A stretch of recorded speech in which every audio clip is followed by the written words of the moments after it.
देखिए अभी जो ये जो विरोध कर रहे हैं वो विरोध करने वाले कौन लोग हैं?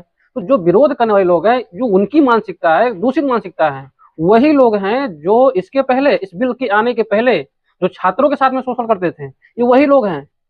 तो उनको इस बिल से ही तकलीफ है, क्योंकि इस बिल के आने के बाद जो हम शोषण करते थे तो वो अब शोषण कर नहीं पाएंगे, क्योंकि इस बिल की वजह से जब ये लागू हो जाएगी, पूरी तरीके से लागू होगा, तो उनके अंदर ये डर डर होगा, ये भय होगा। जो ये दिखाते थे कि हाँ हम हैं कॉलेजों में या महाविद्यालयों में, यूनिवर्सिटियों में, जो उनकी चलती थी, जो अपनी दबंगई दिखाते थे, वो दबंगई नहीं कर सकते हैं।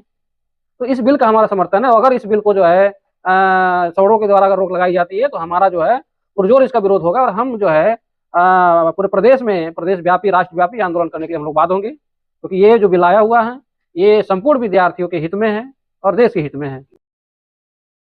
प्रिय पासवान भारतीय विद्यार्थी मोर्चा के प्रदेश अध्यक्ष हमारे साथ मौजूद हैं।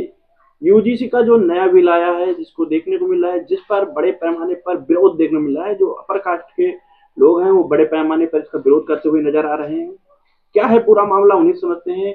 बुद्धप्रिय पासवान जी, आरोप ये लगाया जा रहा है यूजीसी जो बिल आया है, कहा जा रहा है कि अगर ये बिल लागू होगा तो इससे जो है छात्रों में मतभेद पैदा होंगे और इससे भाईचारा जो है वो बिगड़ जाएगा। इसको लेकर किस तरह आप देखते हैं? सबसे पहले तो आपका धन्यवाद।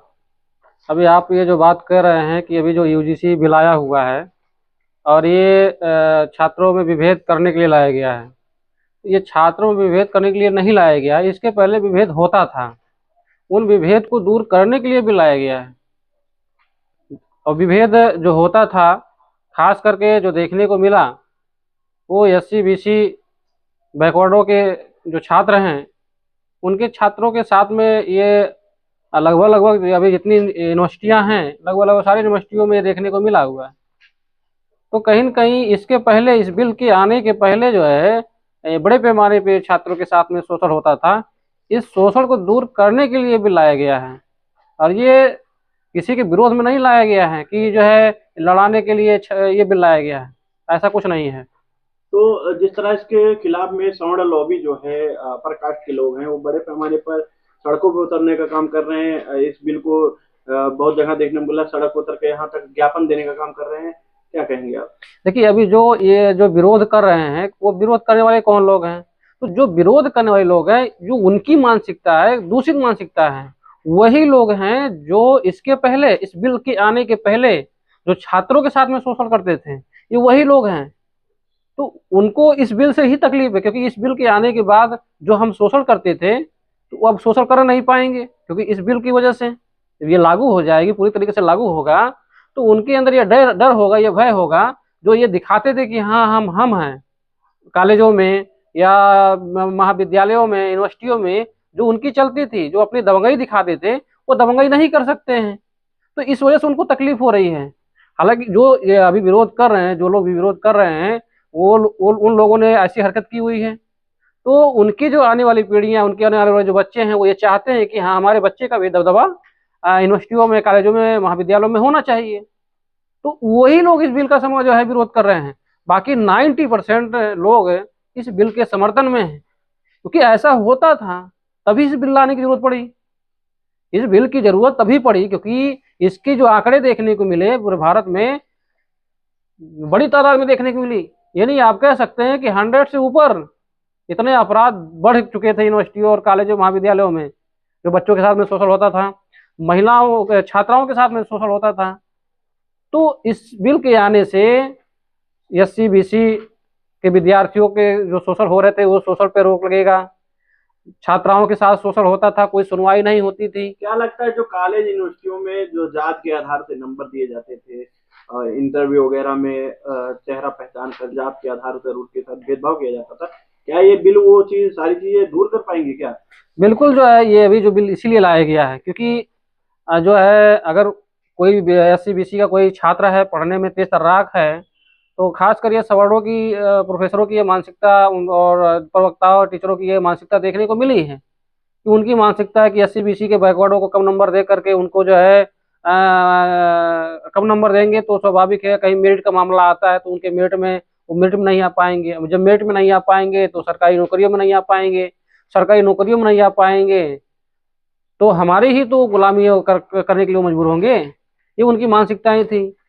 अभी क्या है, इस बिल के आने से ये होगा कि किसी प्रकार कोई भेद नहीं होगा, कोई लड़ाई झगड़े नहीं होंगे। तो जो पढ़ने वाले बच्चे हैं वो पढ़ेंगे, पढ़ने के बाद कहीं भी वो सिलेक्शन ले सकते हैं। इस बिल का लाने का उद्देश्य ये है, जो कॉलेजों में, विश्वविद्यालयों में जो शोषण हो रहे थे उन शोषण पे प्रतिबंध लगाना है। और शोषण करने वाले वो वही उन्हीं के जो सबल मानसिकता के लोग हैं, आप कह सकते हैं ब्राह्मण क्षत्रिय, ये उन्हीं मानसिकता के लोग हैं जो सदियों से शोषण करते आए हुए हैं। क्योंकि इतिहास भी देखने को मिलता है, इतिहास में इन्होंने ही पढ़ाई SC BC के लोगों को पढ़ने के अधिकार सरकार वंचित रखा। क्या लगता है आप लोग, अगर मान लीजिए ये बिल सरकार वापस लेती है या यूजीसी को ये बिल वापस लेना पड़ा, क्योंकि दोनों लॉबी बड़े पैमाने पर इसका विरोध करते हुए नजर आ रही है, अगर ये बिल वापस लेने की बात होती है या वापस जाता है तो आप लोगों की क्या प्लानिंग है? क्योंकि आप भारतीय विद्यार्थी मोर्चा के प्रदेश अध्यक्ष उत्तर प्रदेश से हैं, तो क्या प्लानिंग है आप लोगों की? देखिए, अभी हमारी प्लानिंग ये है कि ये बिल, हालांकि इस बिल को लोगों को पढ़ने की जरूरत है, बिल को पढ़ें कि किसके विरोध में है, किसके समर्थन में है, तो पढ़ने के बाद ये पता चलेगा। दूसरी चीज है, हम इस बिल के समर्थन में हैं क्योंकि ये बिल सबके लिए है, सबके हित के लिए है। तो ये उनके लिए नहीं है जो लोग दबंगई करते थे, जो लोग शोषण कर रहे थे, केवल उन्हीं के लिए नहीं है।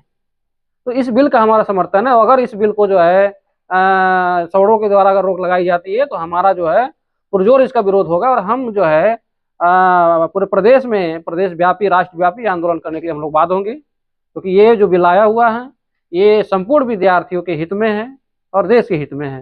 इस बिल में खास बात ये रही कि इसमें पिछड़े वर्ग के लोगों को भी शामिल किया गया, ओबीसी के लोगों को।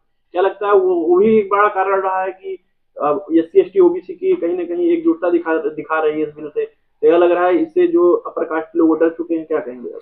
देखिए, अभी ये जो बिल आया, अभी देखने को ये मिला है कि अभी ये आंकड़ा आया है, हाल ही का आंकड़ा है कि अभी जो सेंट्रल यूनिवर्सिटियां हैं, सेंट्रल यूनिवर्सिटियों में मात्र केवल 4% OBC के प्रोफेसर हैं, जबकि बच्चे ज्यादातर OBC के लोग हैं। तो शोषण उनके साथ में भी बड़े पैमाने पे हो रहा है। और शोषण करने वाले लोग कौन हैं? अभी तो ये जो डाटा निकल के आ रहा है, ये डाटा तो अभी निकल के इसलिए वजह से आ रहा है क्योंकि टेक्नोलॉजी डेवलप विकसित होने की वजह से वो आंकड़े लोगों को मिल जा रहे हैं कि किन यूनिवर्सिटियों में कितने OBC के प्रोफेसर हैं, कितने असिस्टेंट प्रोफेसर हैं, कितने एसोसिएट प्रोफेसर हैं। ये सारी जानकारियां लोगों को हो रही है।